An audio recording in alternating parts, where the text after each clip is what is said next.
பிதாவாக எல்லாம் வல்ல விண்ணக தந்தையே, இதோ இந்த வேளையில நம்முடைய திருமகன் இயேசுவை தாங்கி இருக்கின்ற இந்த சிலுவையை ஆசீர்வதியும். இந்த சிலுவையை யாரெல்லாம் உற்று நோக்குகின்றார்களோ அவர்கள் எல்லாம் எவ்வாறு பாலைவனத்திலே மோசே உயர்த்தப்பட்ட அந்த சிலுவையை பார்த்தவர்கள் எல்லாம் காப்பாற்றப்பட்டார்களோ அதே போல இயேசுவை இந்த சிலுவையை பார்க்கின்ற ஒவ்வொருவரும் ரட்சிக்கப்பட செய்திருடும். இவற்றில் ஆண்டவராக கிறிஸ்து வழியாக மன்றாடுகின்றோம். அன்பே உருவான இறைவா, இதோ இந்த வேளையில புனித அந்தோனியாருடைய இந்த திருவுருவத்தையும் ஆசீர்வதிக்கின்றோம். இது பலிதப்படுத்தப்பட்டு அந்தோனியாருடைய பாதுகாவலை நாங்கள் வாழவும், அதே போல இவரை வழிபடுகின்ற ஒவ்வொருவரும் இறைவனிடம் நெருங்கி வரவும் செய்திருடும். இவற்றை ஆண்டவராக கிறிஸ்து வழியாக மன்றாடுகின்றோம்.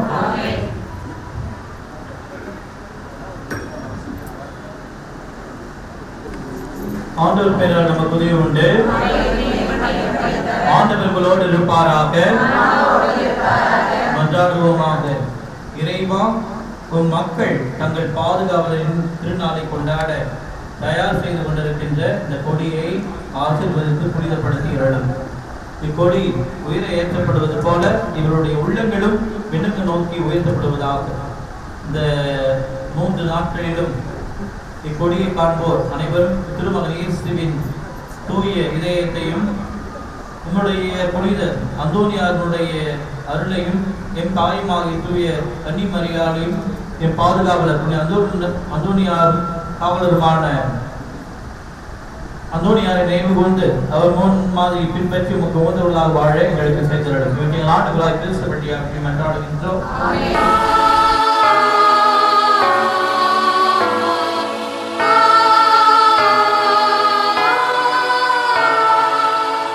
புனிதரே, தூயரே, அந்தோணியாரே, உம் அருட்கரம் உலகெல்லாம் அரவணைப்பது போல நீலவானை முட்டி நிற்கும் கொடிக்கம்பம் தனிலே ஐயாவும் திருக்கொடி அழகாக பறக்கின்றதே.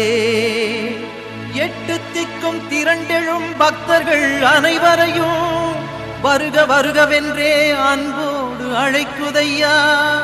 புனிதரின் திருக்கொடியே வாழ்க, நலம் தரும் ஜீவனதியே நீ வாழ்க, கோடி அற்புதரே வாழ்க.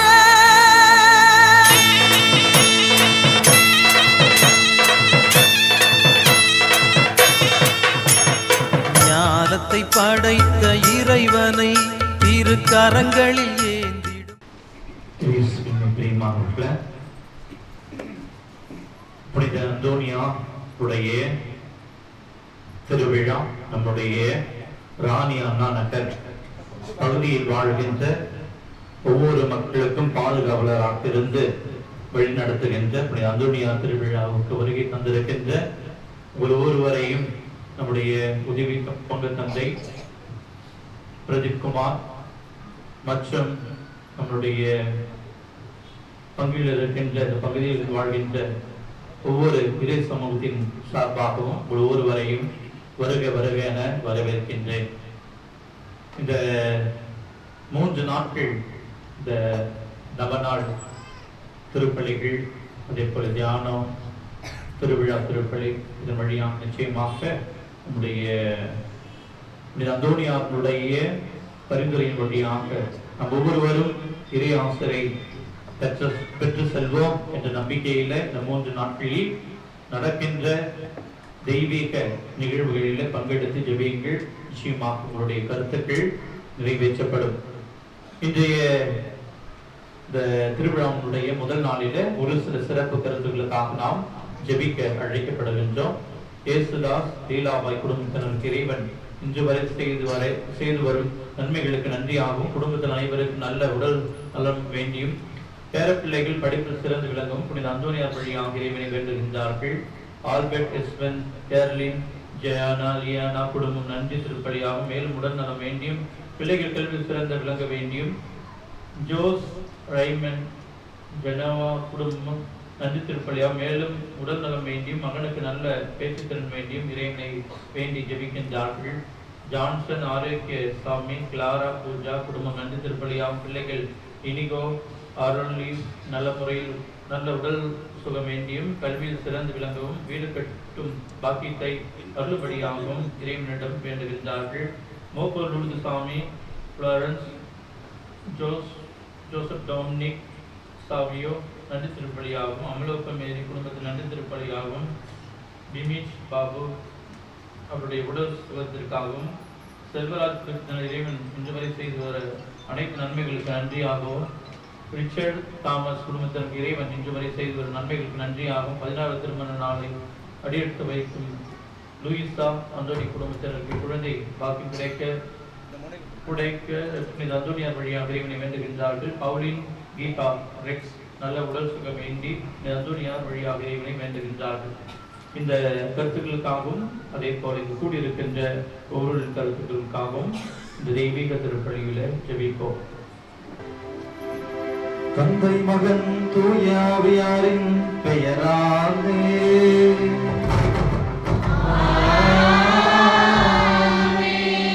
நம் ஆண்டவராகிய இயேசு கிறிஸ்துவின் அருளும் கடவுளின் அன்பும் தூய ஆவியாரின் தோழமையும் உங்கள் அனைவரோடும் இருப்பதாக.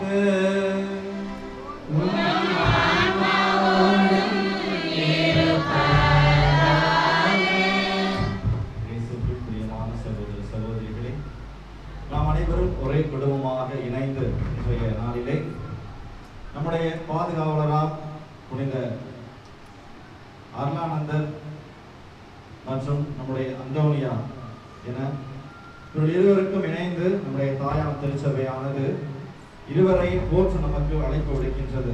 ஏனெனில் இவர்கள் இருவருமே ஆண்டவருக்கு உண்மையை விளங்க இறை வார்த்தையை மற்றவர்களுக்கு பறைசாற்றுவதில் இருவரும் ஒருவராக திகழ்ந்தார்கள் என்று நமக்கு விவிலியம் எடுத்துரைக்கின்றது. ஆக இந்த மறைநூல் வழியாக இந்த இரண்டு புனிதர்களுமே இவ்வுலகிற்கு செய்தது இறைவனுடைய உண்மை வார்த்தைகளை இவ்வுலகிற்கு அவர்கள் பறைசாற்றியது. ஆகவே இன்றைய நாளிலே நாம் அனைவரும் கடந்த ஓராண்டு காலம் நம்முடைய கோடி அற்புதர் அந்தோனியார் வழியாக நமக்கும் நம்முடைய மக்களுக்கும் நம்முடைய குடும்பங்களுக்கும் அவர் செய்த அனைத்து அற்புதங்களுக்கும் நன்றியாக இன்றைய நன்னாளிலே நாம் கொடியை ஏற்றி அவருக்கு திருநாள் கொண்டாட ஒரே குடும்பமாக கூடியிருக்கின்றோம். எனவே நம்முடைய குடும்பத்தில் ஏற்பட்ட ஒவ்வொரு மன கஷ்டங்களையும் கவலைகளையும் எண்ணி பார்த்து இனிமேல் அவருடைய அற்புதங்களாலும் அதிசயங்களாலும் அவருடைய ஒன்றிப்பாலும் இறைவன் இயேசு கிறிஸ்து நம்முடைய குடும்பங்களில் ஒன்றாக கலந்து அனைத்தையும் முழுமையாக மாற்றி ஒவ்வொருவரும் கோடி அற்புதங்களையும் அதிசயங்களையும் நம்முடைய வாழ்க்கையிலே பெற்று வளர இந்த திருப்பலியிலே புனித அந்தோனியார் வழியாக நம்முடைய இயேசு கிறிஸ்துவிடம் ஜெபித்து தொடர்ந்து நம்முடைய குடும்பங்களையும் நம்மோடு வாழ்கின்ற ஒவ்வொருவரையும் இறைவன் இயேசு கிறிஸ்து அவருடைய அன்பினாலும் அரவணைப்பினாலும் எப்பொழுதும் நம்மை வாழ வைக்க தொடர் திருப்பலியிலே ஜெபித்து நாம் செய்த ஒவ்வொரு குற்றம் நினைத்து பார்த்து அதை முழுமையாக ஆண்டோடு ஒப்புக் கொடுத்து அவருடைய முழுமையான மன்னிப்பை வேண்டுவோம்.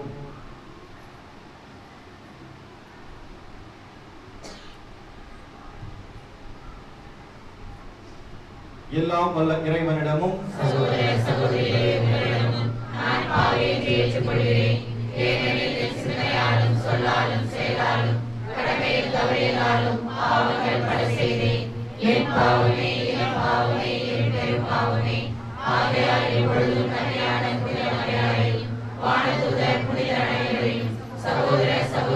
உங்களையும் நம் தேவனாகிய ஆண்டவரிடம் எனக்காக வேண்டிக் கொள்ள மன்றாடுகிறேன்.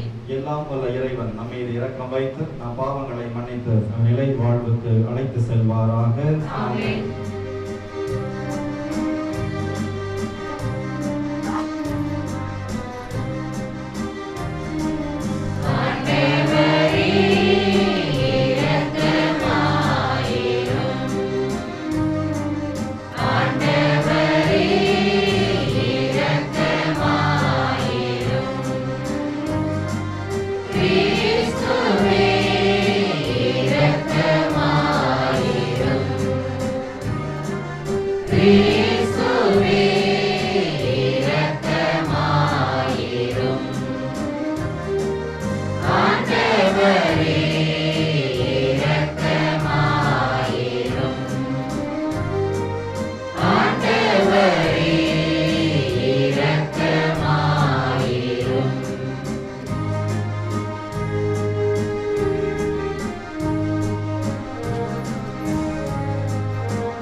மன்றாடுவோமாக. என்றென்றுமுள்ள எல்லாம் வல்ல இறைவா, புனித அந்தோணியாரை தலை சிறந்த போதகராகவும் எங்கள் தேவைகளில் பரிந்து பேசுவராகவும் மக்களாகி எங்களுக்கு வழங்கியுள்ளீரே. அதனால் அவரது உதவியால் நாங்கள் கிறிஸ்தவ வாழ்வின் நெறிகளை கடைபிடிக்கவும் எங்களுக்கு நேரிடும் இன்னல்களில் எல்லாம் உமது உதவியை கண்டுணரவும் செய்வீராக. உம்மோடு தூய ஆவியாரின் ஒன்றிப்பு இறைவனாய் என்றென்றும் வாழ்ந்து ஆட்சி செய்கின்றவர் வழியாகவே உம்மை மன்றாடுகின்றோம்.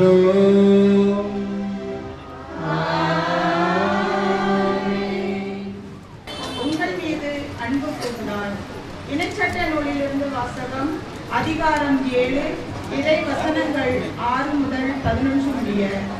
உங்கள் கடவுளாகிய ஆண்டவரின் தூய மக்களினம் நீங்கள். மண்ணில் உள்ள எல்லா மக்களினங்களிலும் உங்களையே தம் சொந்த மக்களாக கடவுளாகிய ஆண்டவர் தேர்ந்து கொண்டார். எல்லா மக்களிலும் நீங்கள் திரளானவர்கள் என்பதற்காக ஆண்டவர் உங்கள் மீது அன்பு கொண்டு உங்களை தேர்ந்து கொள்ளவில்லை. உண்மையில் எல்லா மக்களிலும் நீங்கள் சொற்பமானவர்களே.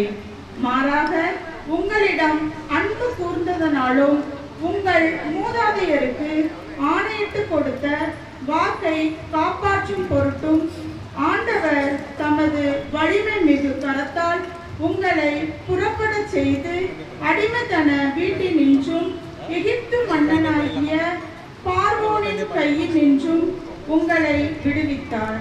எனவே உங்கள் கடவுளாகிய ஆண்டவரை கடவுள் எனவும் அவரை உண்மையான இறைவன் எனவும் அறிந்து கொள்ளுங்கள். அவர் மீது அன்பு கூறுவோருக்கும் அவரின் கட்டளைகளை கடைபிடிப்போருக்கும் 1000 தலைமுறை வரைக்கும் தம் இரக்கத்தின் உடன்படிக்கையை காக்கின்றவர் அவரே. ஆனால் அவரை பகைப்பவரை அழிப்பதன் மூலம் நேரடியாக பதிலளிப்பார். அவரை வெறுப்பவரை நேரடியாக தண்டிப்பதற்கும் காலம் தாழ்த்த மாட்டார்.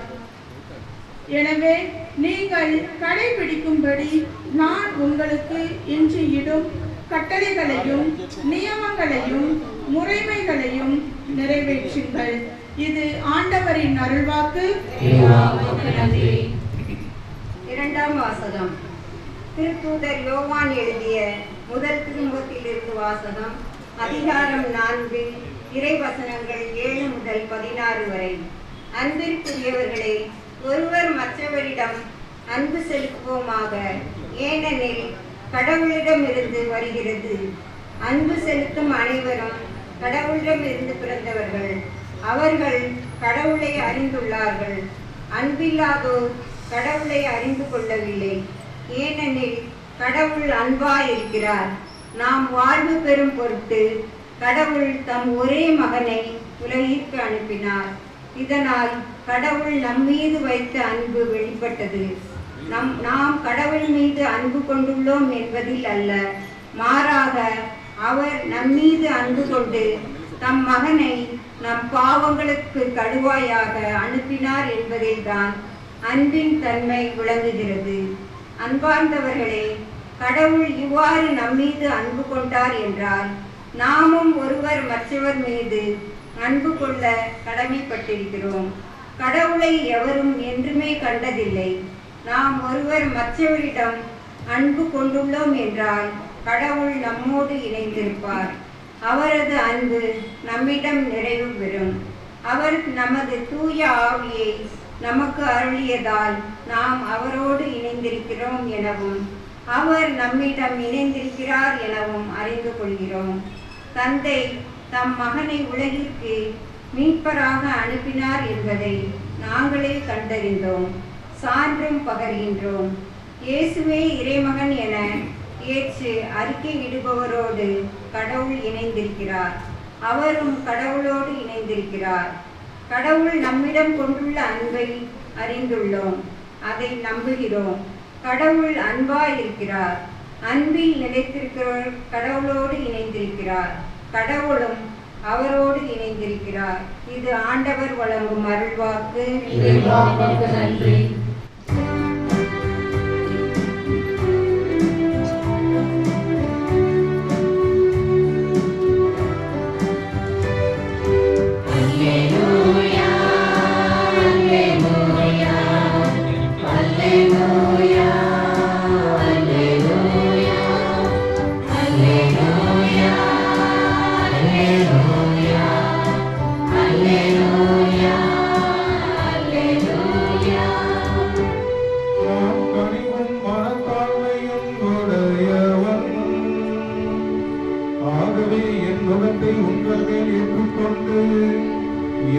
கற்றுக்கொள்ளுங்கள் என்கிறார் ஆண்டவர்.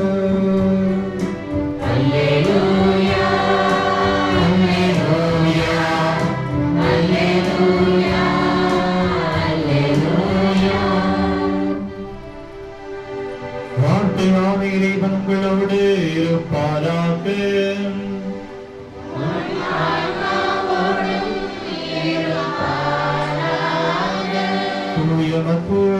செய்திலிருந்து வாசகம்.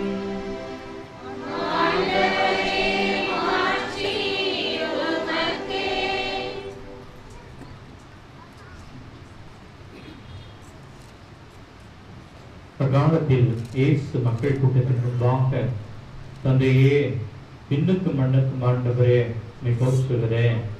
என் ஞானிகளுக்கும் அறிஞர்களுக்கும் இவற்றை மறைத்து குழந்தைகளுக்கு வெளிப்படுத்தினேன். ஆம் தந்தையே, இதுவே முதல் திருவிழம். என் தந்தை எல்லாவற்றையும் என்னிடம் ஒப்படைத்திருக்கிறார். தந்தையை தவிர வேறு எவரும் என் மகனை அறியா.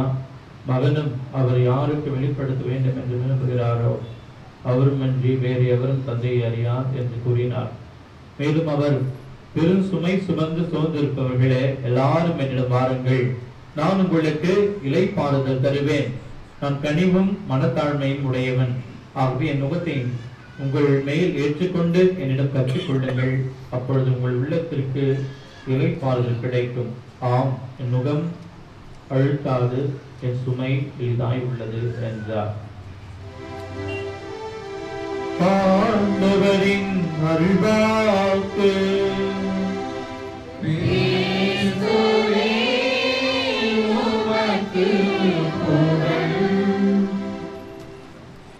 அனைவருக்கும் மாலை வணக்கம். 2 சாமியாரும் லேட்டா வந்தாங்களேன்னு சொல்லி திட்டினவங்கலாம் சொல்லுங்க. Praise the Lord.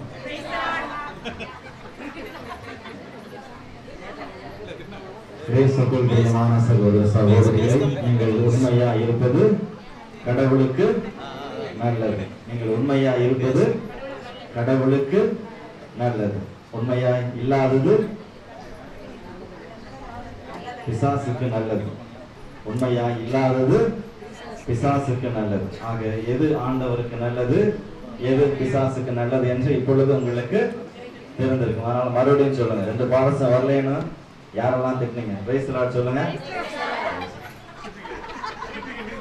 இயேசுவுக்குள் பிரியமான சகோதர சகோதரிகளே, நாம் அனைவரும் இணைந்து புனித அந்தோனியாருக்கு கொடியை ஏற்றிருக்கின்றோம்.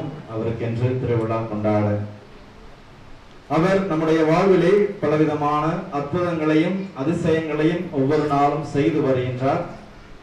அதை நாம் ஒவ்வொரு நாளும் உணர்கின்றோம். ஆனால் இவையெல்லாம் புனித அந்தோனியார் வழியாக வருகின்றது என்றால் அதற்கு மிகப்பெரிய காரணம் இறைமகன் இயேசு கிறிஸ்து. ஆக இயேசு கிறிஸ்துவின் வாயிலாக ஒவ்வொரு நாளும் நம்முடைய வாழ்விலே புனித அந்தோனியாரின் பரிந்து பேசுவதால் நமக்கு பலவிதமான அற்புதங்களும் அதிசயங்களும் நடைபெறுகின்றன. ஆனால் நாம் நம்புவது கோடி அற்புதர் அவர் வழியாக அனைத்தும் நம்முடைய வாழ்விலே கிடைக்கின்றது என்று. உங்களைப் போல ஒருவன் அந்தோனியாரின் அடிமை என்ற ஒரு பெயரில் வாழ்ந்தான். உங்களைப் போல ஒருவன் அந்தோனியாரின் அடிமை, அவனுடைய பெயர் அந்தோனியாரின் அடிமை. ஒவ்வொரு நாளும் ஆலயத்திற்கு திருப்பலிக்கு சென்றுவிட்டு ஒவ்வொரு நாளும் ஜெபிப்பான்.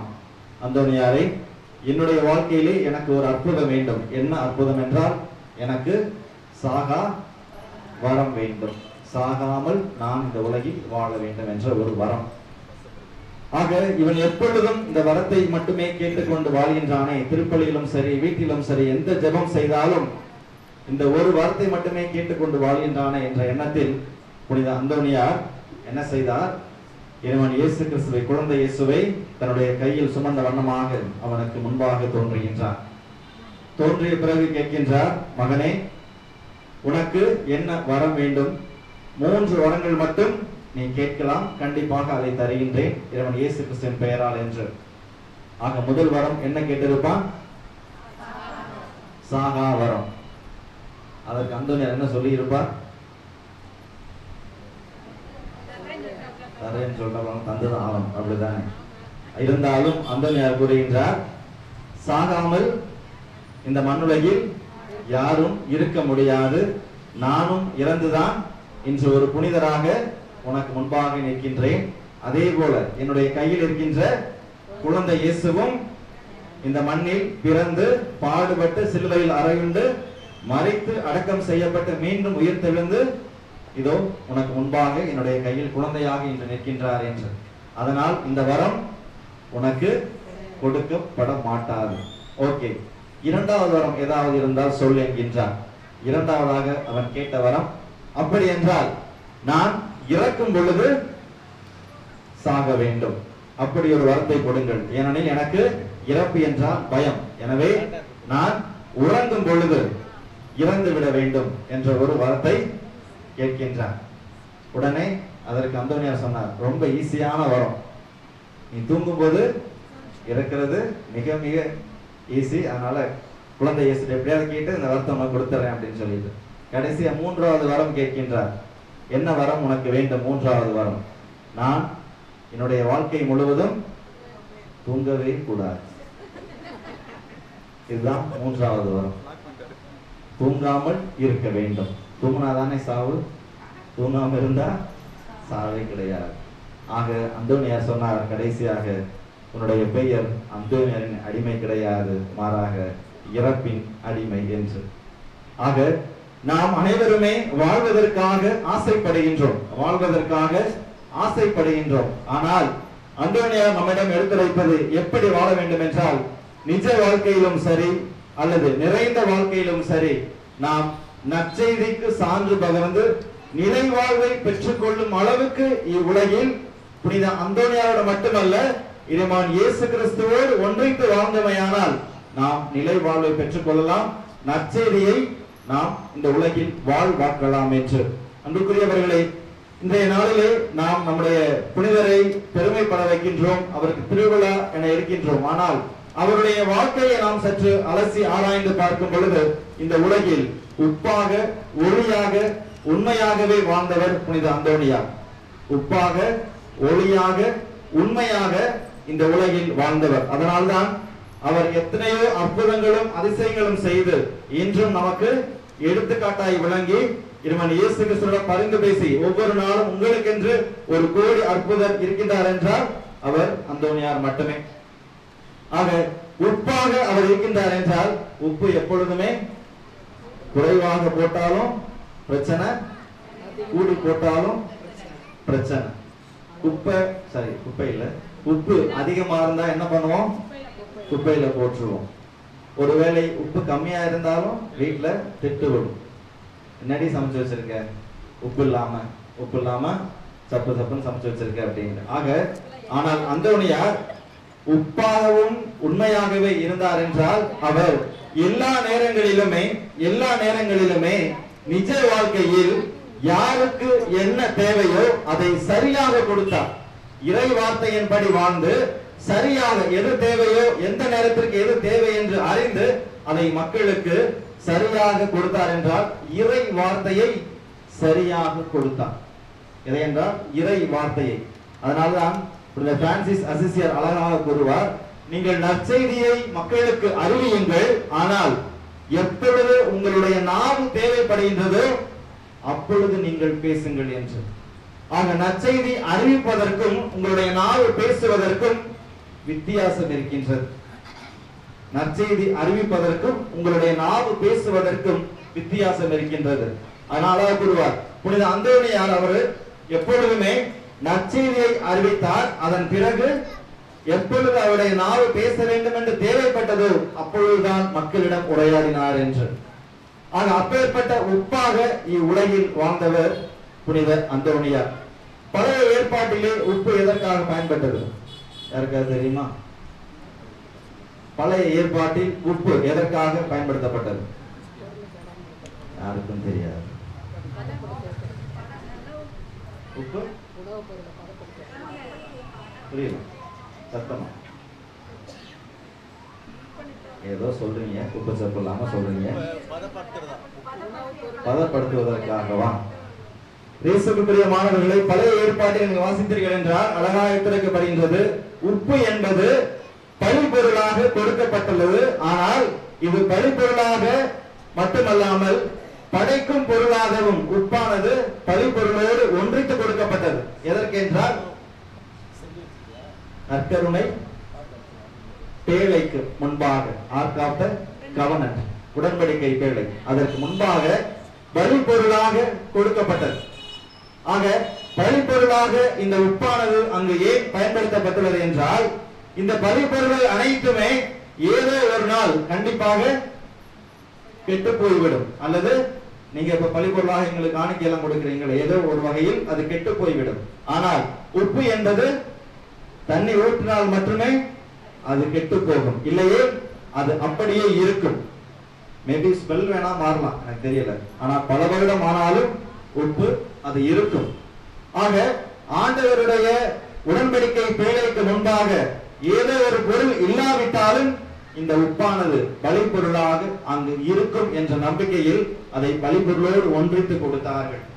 ஆக புனித அந்தோனியாரும் ஒருவேளை என்னுடைய வார்த்தை, நான் பேசுகின்ற வார்த்தை தவறாக போனாலும் நற்செய்தி அல்லது இறை வார்த்தை, இந்த இறை வார்த்தை உண்மையுள்ள வார்த்தையாக இருக்கும் என்று அவர் உப்பாகவே இந்த உலகிற்கு மக்களோடு உரையாடினார், மாறினார், உப்பாகவே வாழ்ந்தார், இன்னும் வாழ்ந்து கொண்டே இருக்கின்றார்.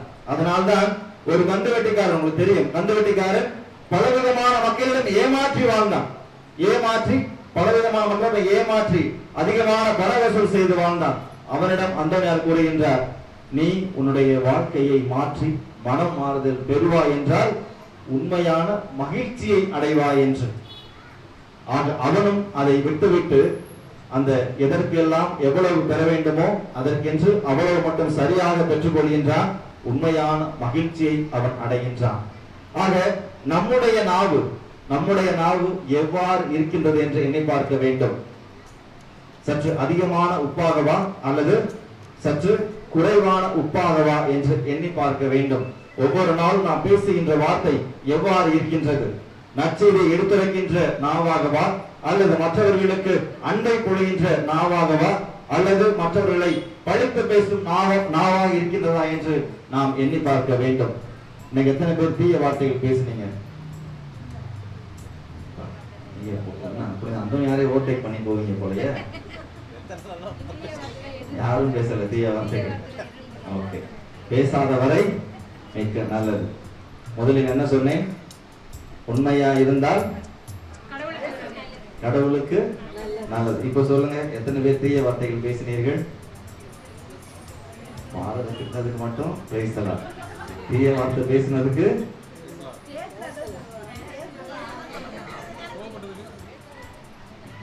ஆக நம்முடைய நாவு எதற்காக பயன்படுகின்றது? அந்தோனியாரை போல இறை வார்த்தையை எடுத்துரைப்பதற்கா அல்லது நல்ல வார்த்தைகள் பேசுவதற்கா அல்லது மற்றவர்களை குறை சொல்லி அதில் நாம் மகிழ்ச்சி பெறுகின்றோமா என்று எண்ணி பார்க்க அந்தோனியார் நமக்கு ஒரு வகையாக அழைப்பு விடுக்கின்றார்.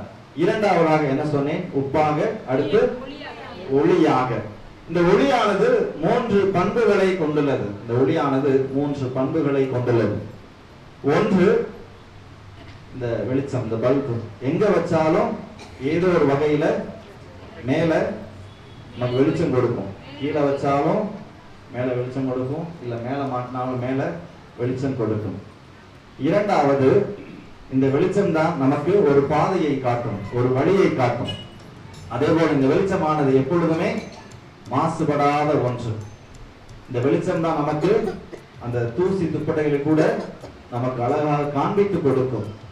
ஆக இந்த ஒன்றுமாக வாழ்ந்தவர் புனிதர் அந்தோனியார். ஏனெனில் இந்த வெளிச்சம் எவ்வாறு நமக்கு மேலுலகு நோக்கி அல்லது மேலே என்னெல்லாம் இருக்கின்றது என்று காண்பிக்கின்றதோ அதே போல அந்தோனியாரும் விண்ணகத்திற்கு நாம் எவ்வாறு செல்ல முடியும் என்பதையும் காண்பித்தார். அவருடைய வாழ்க்கையின் வழியாக, அவருடைய வார்த்தைகள் வழியாக நமக்கு நாம் எவ்வாறு ஆண்டவரை நோக்கி மண்ணுலக வாழ்வில் பயணிக்கலாம் என்று நமக்கு கற்றுக் கொடுத்தார். ஆக அவர் இந்த வெளிச்சத்திற்கு மாறாக மட்டுமல்லாமல் நம்முடைய வாழ்க்கையில் ஒவ்வொரு நாளும் ஒரு புதிய ஒரு வெளிச்சத்தை கொடுத்து கொண்டே இருக்கின்றார் அவருடைய அற்புதங்களால். ஆனால் நாம் அதை உணர்ந்து வாழ்கின்றோமா என்று எண்ணி பார்க்க வேண்டும். ஒரு நிமிடம் மின்வெட்டு என்றால் எவ்வளவு கஷ்டப்படுகின்றோம். ஒரு நிமிடம் கரண்ட் போயிடுச்சுன்னா எவ்வளவு கஷ்டப்படுறோம். யார் யாரையோ கூப்பிடுறோம், யார் யாரையோ திட்டுறோம், என்னென்னமோ சொல்றோம். ஆனால் அவர் அன்றைய காலகட்டங்களில் இறை வார்த்தைக்கு சான்று பகர்ந்து இறை வார்த்தையின்படி நீங்கள் வாழ்ந்தீர்கள் என்றால் கண்டிப்பாக இறைவனோடு ஒன்றித்து அவருடைய விண்ணுலகை நோக்கி நீங்கள் பயணிக்கலாம் என்று ஒவ்வொரு நாளும் அவருடைய வார்த்தை வழியாகவும் வாழ்க்கை வழியாகவும் சொல்லிக் கொடுத்தவர் புனித அந்தோனியார். அதே போல்தான் மாசு இல்லாமல் வாழ்ந்தவர். இந்த வெளிச்சம் எவ்வாறு, அந்த ஒளியானது எவ்வாறு மாசு இல்லாமல் இருக்கின்றதோ அதே போல்தான் அவருடைய வாழ்க்கையிலும் எந்த ஒரு மாசும் எந்த ஒரு குறையும் இல்லாமல் வாழ்ந்தவர். ஆனால் நம்முடைய வாழ்க்கையிலே நாம் எவ்வாறு வாழ்கின்றோம்? எத்தனை குறைகள்! நம்மை நாமே நாம் குறை சொல்லாவிட்டாலும் ஊர்வாய் பல சொல்லும், ஊர்வாய் பல சொல்லும். ஊர்வாய் எதுக்கு? சொந்தக்காரங்களே நான் சொல்லல, நீங்க தான் சொன்னீங்க, சொல்லுவாங்க. ஆக நம்மோடு இருப்பவர்களே நம்மை பற்றி பலவிதமான குறைகளை அல்லது மாசுபடிந்த வார்த்தைகளை நமக்கு முன்பாக பேசுவார்கள். ஆனால் புனித அந்தோனியாரோ எந்த ஒரு மாசும் இல்லாமல், எந்த ஒரு குறையும் இல்லாமல் அவருடைய வார்த்தையும் சரி, அவருடைய வாழ்வும் சரி, இது விண்ணகத்திற்கான வாழ்வு. நான் பேசுவது, என்னுடைய வார்த்தைகள், என்னுடைய வாழ்க்கை, இவை அனைத்துமே ஆண்டவரை நோக்கி பயணிக்க வேண்டிய ஒரு வார்த்தையாகவும் வாழ்வாகவும் இருக்க வேண்டும் என்று வாழ்ந்தவர். ஆக நம்முடைய வாழ்க்கையும் அதன்படிதான் இருக்க வேண்டுமே தவிர, நான் மாசுபடைந்து வாழ்ந்தால் நான் விண்ணகத்தை நோக்கி பயணிப்பேன் அல்லது இறைவன் இயேசு கிறிஸ்து நாம் சேர்ந்துவிடும் என்றால் அது கண்டிப்பாக கிடையவே கிடையாது. ஆக மாசுபடியாமல் வாழ வேண்டும். மூன்றாவதாக அது ஒளியானது வழிகாட்டுகின்றது. புனித அந்தோனியாரும் நமக்கு ஒரு வழியை காட்டினார். எவ்வாறு ஆண்டவரை அடையலாம் என்றால் நற்செய்திக்கு சான்று பகர்ந்து வாழ்வது மட்டுமே, வேறு எதுவும் கிடையாது. இந்த நிஜ வாழ்க்கையில் நற்செய்திக்கு சான்று பகர்ந்து வாழ்ந்தீர்கள் என்றால் கண்டிப்பாக அவர் காட்டுகின்ற வழியில் விண்ணகத்தை அடையலாம் என்று. ஆக ஒவ்வொரு நாளும் நற்செய்தியின் வாயிலாக அல்லது திருப்பலியிலே வாசிக்கப்படுகின்ற நற்செய்தியின் வாயிலாக புனித அந்தோனியாரோ அல்லது மற்ற பலவிதமான புனிதர்களோ நமக்கு பலவிதமான வழிகளை காட்டுகின்றார்கள். ஆனால் நாம் எந்த வழியை தேர்ந்தெடுத்து வாழ்கின்றோம் என்று எண்ணி பார்க்க வேண்டும். அன்புக்குரியவர்களை, உண்மையாகவே மாசு இல்லாத வழியா அல்லது மாசு கரை படிந்த வழியா நாம் தேர்ந்தெடுத்து வாழ்கின்றோம் அல்லது பயணிக்கின்றோம் என்று எண்ணி பார்த்து புனித அந்தோனியார் எவ்வாறு உங்களுக்கு ஒளியாக வாழ்கின்றாரோ நீங்களும் இவ்வுலகிற்கு ஒளியாக வாழ வேண்டும். மூன்றாவது, உண்மையாக இவ்வுலகில் வாழ்ந்தவர் புனித அந்தோனியார். அதனால்தான் இயேசு கிறிஸ்து கூறுகின்றார், நானே உண்மையும் ஒளியும் உயிரும் வாழ்வும் என அடித்துக் கொண்டே போகலாம். இந்த உலகில் அவர் எவ்வாறு இந்த உலகில் ஜீவிக்கின்றார் என்று நாம் அடுக்கிக் கொண்டே போகலாம். ஆக அப்பேற்பட்ட வார்த்தைக்கு சான்று பகர்ந்து வாழ்ந்தவர் நம்முடைய புனித அந்தோனியார். அதனால்தான் ஒரு கதை என்று சொல்வார்கள். ஒரு மகனும் தந்தையும் ஒரு தோட்டத்திற்கு செல்கின்றார்கள். எதற்காக என்றால் திருடுவதற்கு. சோளக்காட்டில் சென்று சோளத்தை திருடுவதற்கு செல்கின்றார்கள். ஆக தந்தை தன்னுடைய மகனிடம் கூறுகின்றார், அந்த தோட்டத்தினுடைய எல்கையில் நெல்லு, இங்கே நெல்லு, நான் உள்ள போய் சோளத்தை கொஞ்சம் பறிச்சுட்டு வரேன்னு சொல்லிட்டு, யாராவது வந்தால் சொல்லிடு, உடனே ஓடிடலான்னு சொல்லிட்டு. ஆக செல்கின்றார் உள்ளே. முதல் முறையாக கேட்கின்றார். 2-3 சோளங்களை பறித்து விட்டு கேட்கின்றார், மகனே யாராவது வருகின்றார்களா, யாராவது பார்க்கின்றார்களா என்று. மகன் கூறுகின்றான், யாரும் வரவில்லை என்று. மீண்டுமாக சற்று அதிகமாகவே பறிக்கின்றான். மீண்டுமாக தந்தை கேட்கின்றார் மகனிடம், யாராவது வருகின்றார்களா என்று. யாரும் வரவில்லை. கடைசியாக அவருக்கு தேவையான அனைத்தையும் பறித்து கொண்டு மகனிடம் வருகின்றார். மகனை வா செல்லலாம், யாரும் பார்க்கவில்லை என்று. கடைசியாக மகன் கூறுகின்றான், யாரும் பார்க்கவில்லை உண்மைதான், ஆனால் மேலிருந்து கடவுள் பார்த்து கொண்டிருக்கின்றார். யார் பார்க்கிறார்? கடவுள் பார்த்து கொண்டிருக்கின்றார். ஆக அவன் உண்மையை உணர்ந்தவன். மகன் உண்மையை உணர்கின்றான். தந்தையோ அந்த உண்மையை இழந்து விடுகின்றான். ஆக அப்பேற்பட்ட வாழ்க்கைக்கு, அப்பேற்பட்ட வார்த்தைக்கு சான்று பகர்ந்தவர் புனித அந்தோனியார். ஆக நம்முடைய வாழ்க்கையில் நாம் யாருக்கு உண்மையாக வாழ்கின்றோம் என்று எண்ணி பார்க்க இன்றைய நாள் அழைக்கின்றது. அவருடைய வாழ்க்கையும் நமக்கு அழைப்பு விடுக்கின்றது. ஆக அவர் இந்த உலகில் உப்பாக, ஒளியாக, உண்மையாக வாழ்ந்துவிட்டு சென்று விட்டார். ஆனால் நாம் யாராக இந்த உலகில் இன்று வாழ்ந்து கொண்டிருக்கின்றோம் என்று எண்ணி பார்க்க வேண்டும்.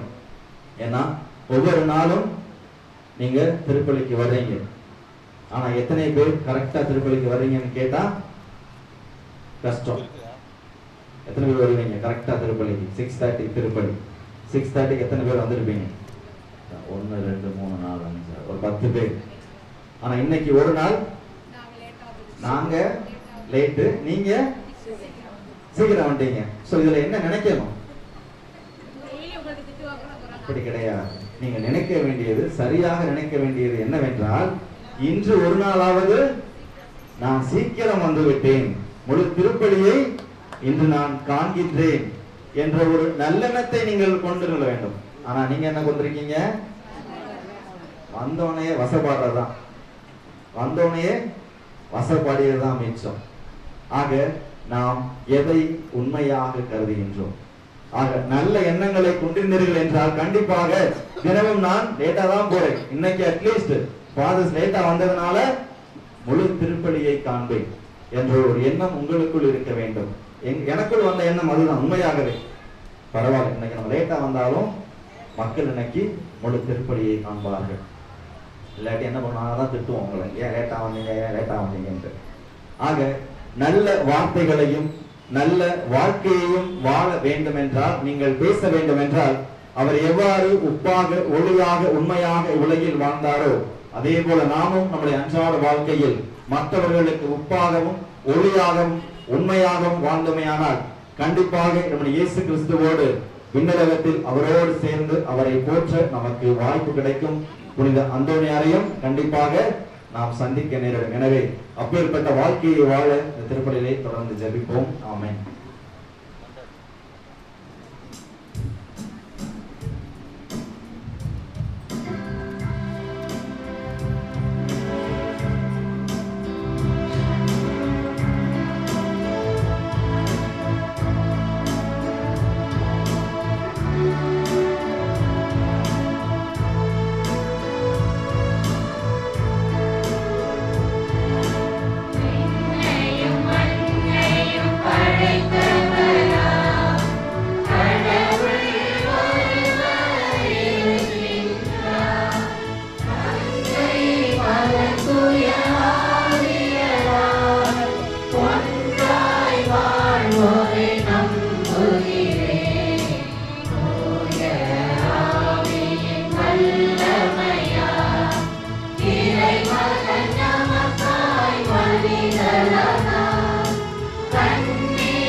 புனித அந்தோனியார் வழியாக நம்முடைய மன்றாட்டுகளையும் தேவைகளையும் இறைவன் பாதம் எடுத்துரைப்போம். அன்பு தந்தையே இறைவா, என் திரு அவையை வழிநடத்தும் திருத்தந்தை, மறைப்பணியாளர்கள், பங்கை வழிநடத்தும் பணியாளர்கள், மேலும் பங்கின் ஆர்வமாக பணியாற்றும் நல்ல உள்ளங்களை ஆசீர்வதித்து மக்களை வழிநடத்த தேவையான அருளை தர வேண்டும் என்று புனித அந்தோனியார் வழியாக இறைவா உம்மை மன்றாடுகிறோம். எங்களை நல்வழிப்படுத்துபவரே என் இறைவா, எம் பங்கிலும் இல்லங்களிலும் இருக்கும் எம் இளையோர்கள் உலகின் மாயையில் சிக்கி கொள்ளாமல் உமது விருப்பத்தின்படி வாழ்ந்து தங்கள் ஆன்மாவையும் உடலையும் காத்துக்கொள்ள வேண்டும் என்று புனித அந்தோனியார் வழியாக வழங்கிட இறைவா உம்மை மன்றாடுகிறோம். இரக்கமுள்ள எம் இறைவா, இந்த மாய உலகில்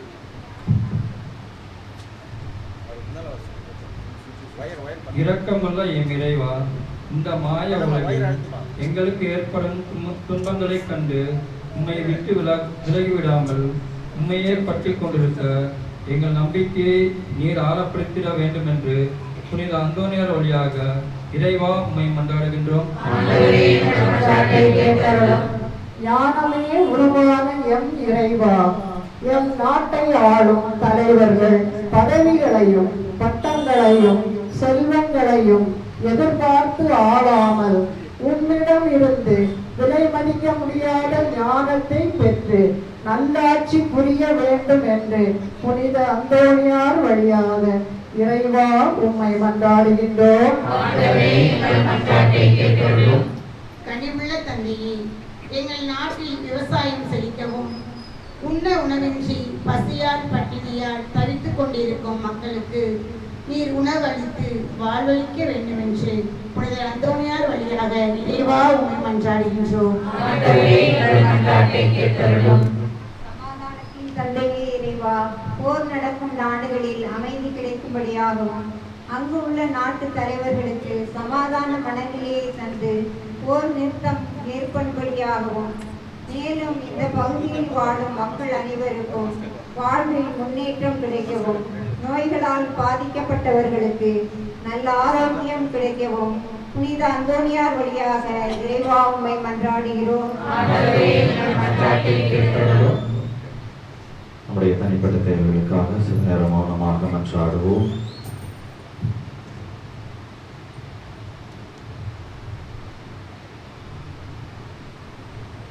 அன்பு ஆண்டவரே, புனித அந்தோணியார் வழியாக நீ செய்த அனைத்து நன்மைகளுக்கும் ஒரே குடும்பமாக நன்றி செலுத்தி நாங்கள் வேண்டிக் கொண்ட ஒவ்வொரு மன்றாட்டுகளையும் நீர்தாமே உம்முடைய வார்த்தை வழியாகவும் வாழ்க்கை வழியாகவும் புனித அந்தோணியார் வழியாக அற்புதங்களாக எங்களுடைய வாழ்க்கையில் செய்து நாங்கள் எப்பொழுதும் உமக்குரிய பிள்ளைகளாக இவ்வுலகில் வாழ வரம் அருள்வீராக.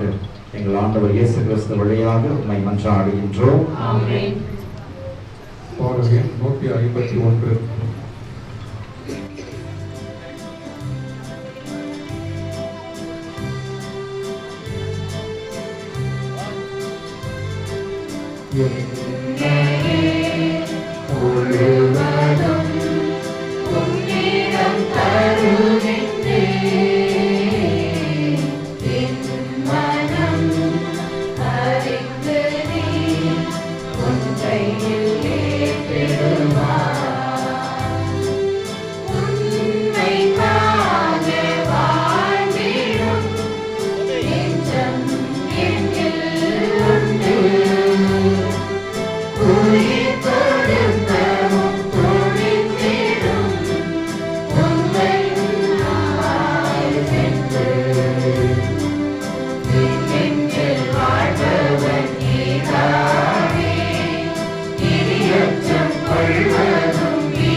சகோதர சகோதரிகளை, இயனமான இப்பலி எல்லாம் வளர்த்தவனுக்கு ஏற்றதாகும்படி மன்றாடுங்கள்.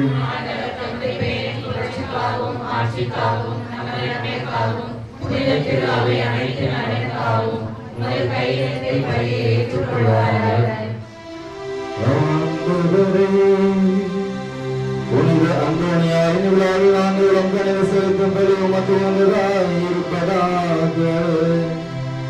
அவரது அறிவுரை படியங்களை முழுமையாக உமக்கு அளித்து உம்மை மட்டும் புகழ்ந்து செய்வீராக.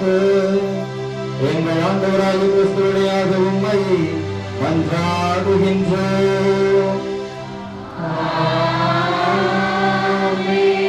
ஆண்டவர் உங்களோடு இருப்பாராக.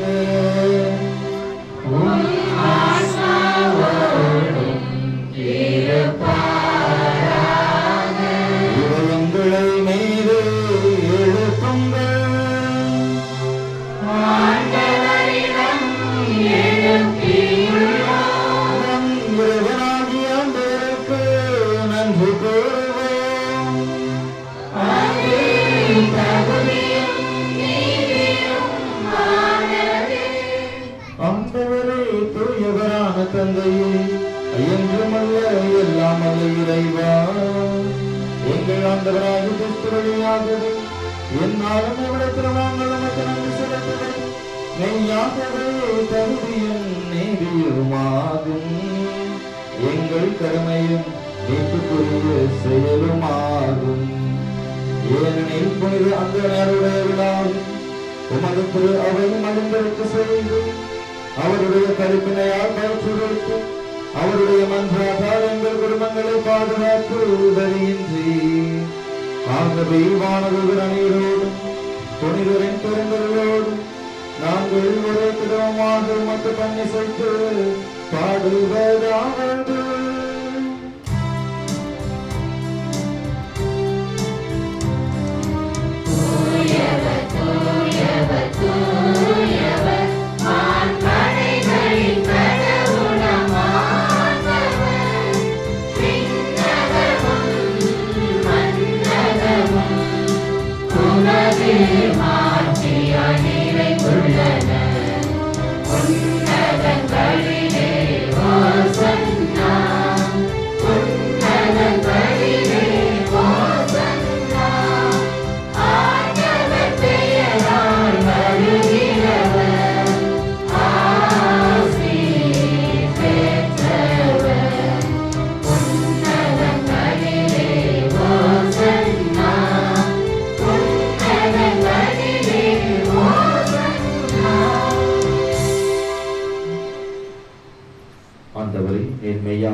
தூய்மை அனைத்திற்கும் ஊற்று. ஆகவே உம்முடைய ஆவியை பொழிந்து இக்காணிக்கைகளை தூய்மைப்படுத்த உம்மை வேண்டுகின்றோம். இவ்வாறு எங்கள் ஆண்டவர் இயேசு கிறிஸ்துவின் உடலும் இரத்தமுமாக எங்களுக்கு இவை மாறுவனவாக. அவர் பாடுபட உளம் கனைந்து தம்மை கையளித்த போது அப்பத்தை எடுத்து நன்றி செலுத்தி அதை பிட்டு தம் சிலருக்கு அளித்து கூறியதாவது: அனைவரும் இதிலிருந்து பெற்று உண்ணுங்கள், ஏனெனில் இது உங்களுக்காக கையளிக்கப்படும் என் உடல்.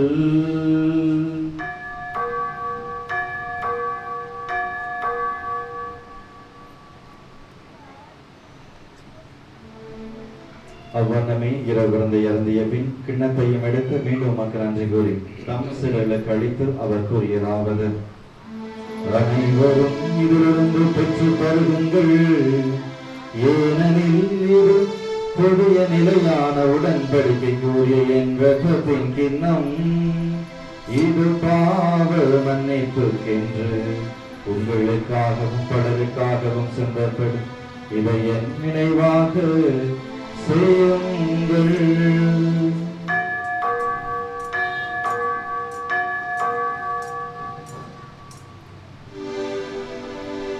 நம்பிக்கையின் மறைபொருள்.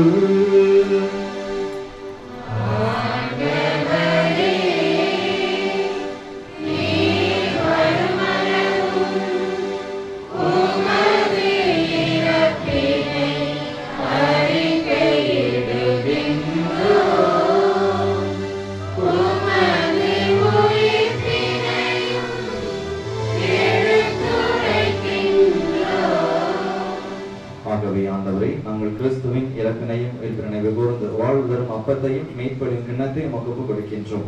உம் திருமணம் என்று நமக்கு ஊழியம் புரிய தகுந்துணர் ஏற்றுக்கொண்டே எனவே நன்றி செலுத்துகின்றோம்.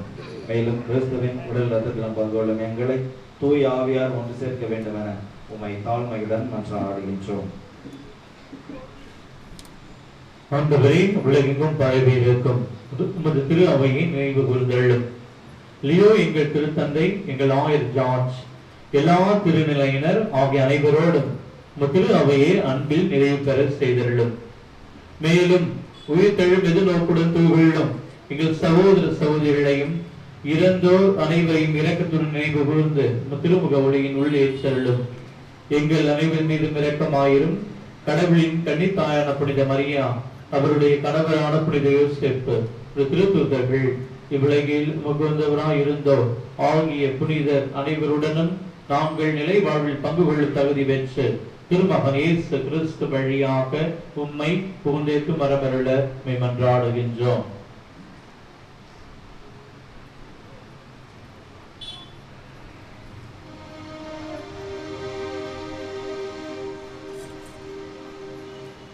இவர் வழியாக இவரோடு இவரில் எல்லாம் வல்ல இறைவனாகிய தந்தையே, தூய ஆவியாரின் ஒன்றைப்பில் எல்லா புகழும் ஆட்சியும் என்றென்றும் உமக்கு உரியதே.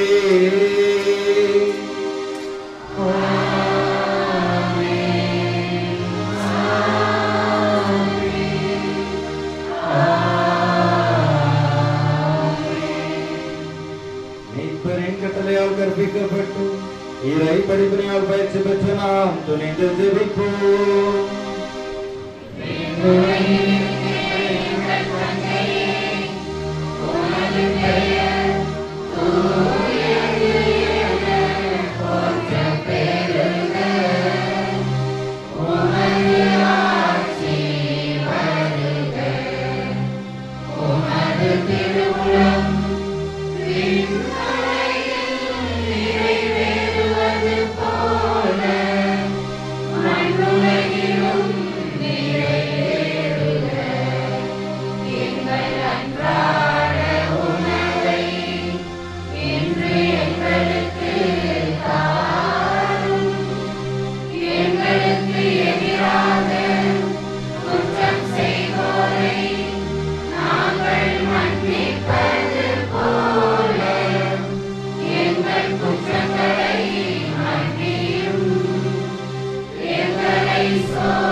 மன்றாடுகின்றோம். உமது இரக்கத்தின் உதவியால் நாங்கள் பாவத்திலிருந்து எப்போதும் விடுதலை பெற்று யாதொரு கலக்கமும் இன்றி நலமாயிருப்போமாக. நாங்கள் எதிர்நோக்கியிருக்கும் பேரின்பத்துக்காகவும் எமேப்பராய் இயேசு கிறிஸ்துவின் வருகைக்காகவும் காத்திருக்கின்றோம்.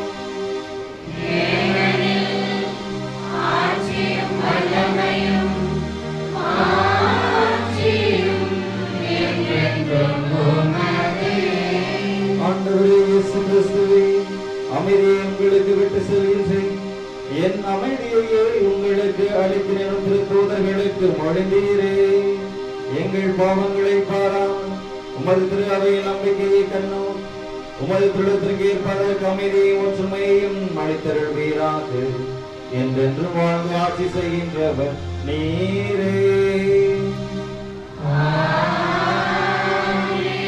ஆண்டவருடைய அமைதி உங்களோடு என்றும் இருப்பதாக.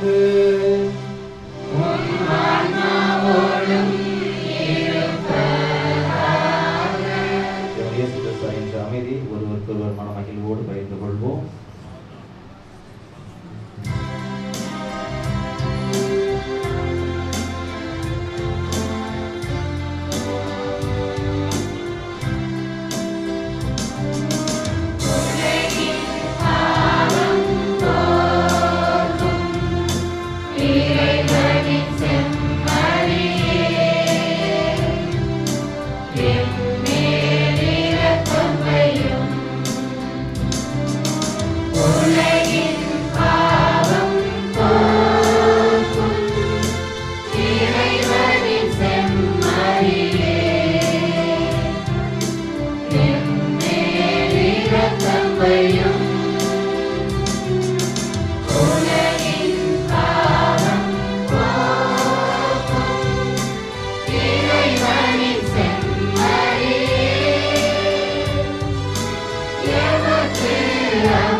இதோ நம் அனைவரையும் படைத்த ஆண்டவர் அதிசயங்களும் அற்புதங்களும் செய்கின்ற கோடி அற்புதரை நமக்கு பாதுகாவலாக கொடுத்து ஒவ்வொரு நாளும் அவர் வழியாக நம்மோடு வலம் வருகின்றவர்.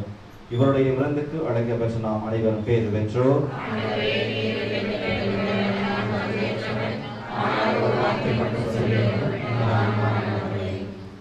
சிறுவுடனும் பிறக்கமும் நம்மை காத்து நமக்கு நுழைவாழ்வு அளிப்பதாக.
நிறைய பேர் வந்திருக்கிறீங்க.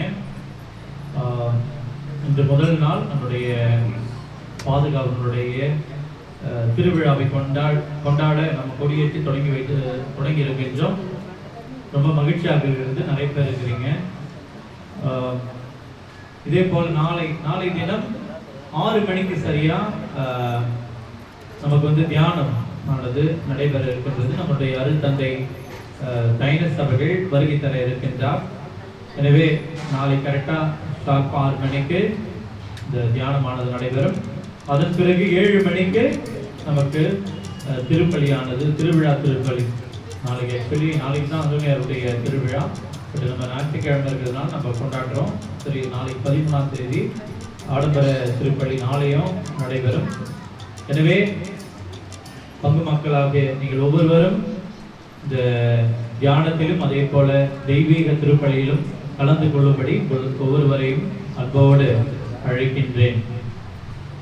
இன்று திருப்பலி முடிந்த பிறகு உங்களுக்கு பிரிஞ்சி சாதம் ரெடியாக இருக்குன்னு சொன்னாங்க.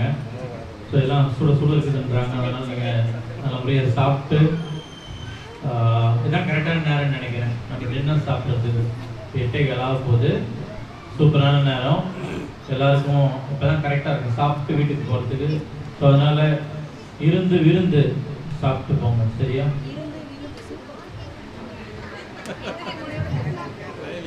ஸோ எல்லாருக்கும் நன்றி. ஸோ நாளைக்கும் நல்ல முறையில் வாங்க. நன்றியெல்லாம் இப்போ பேனெல்லாம் வாங்கி கொடுத்துருக்குறாங்க. அவங்களுக்கெல்லாம் கடைசி நாளில் வந்து நன்றி சொல்லப்படும். இன்றைய நாளில் இந்த பிரிஞ்சு கொடுத்தவங்களுக்கு மட்டும் நம்ம இங்கே கூடியிருக்கிற ஊரின் சார்பாக ராணி அண்ணா நகர் பகுதி வாழ்கின்ற மக்கள் சார்பாக அவங்களுக்கு நன்றி கொடுக்குறோம். பொதுவாக பண்ணியிருக்காங்க. இருந்தாலும் யாருக்கெல்லாம் கொடுத்து உதவி செஞ்சீங்க அவங்களுக்கெல்லாம் நன்றிகள். இப்போ இறைவனுடைய இறுதி ஆசிரியர் எழுந்திருக்கிறார். கோரி மன்றாடுவோமாக. ஆண்டவரே, உயிரிழப்புமாகிய கிறிஸ்துவினாலோட்டம் வழிவீராக. அதனால் மனித அந்தோனியாரின் விழாவில் அவர்கள் உமது உண்மையை அறிந்து அதை அன்பில் செயல்படுத்துவார்களாக. எங்கள் ஆண்டவராய கிறிஸ்து வழியாக உண்மை மன்றாடுகின்றோம். ஆண்டவர்களோடு இருப்பாராக.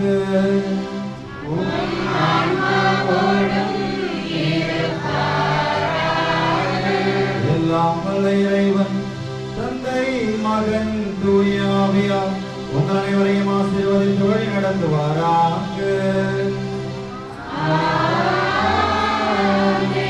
பிறருக்கு உப்பாகவும் உண்மையாகவும் ஒளியாகவும் வாழ்ந்திட சென்று வாழுங்கள். வாழ்க்கை வழி தொடர்கின்றது.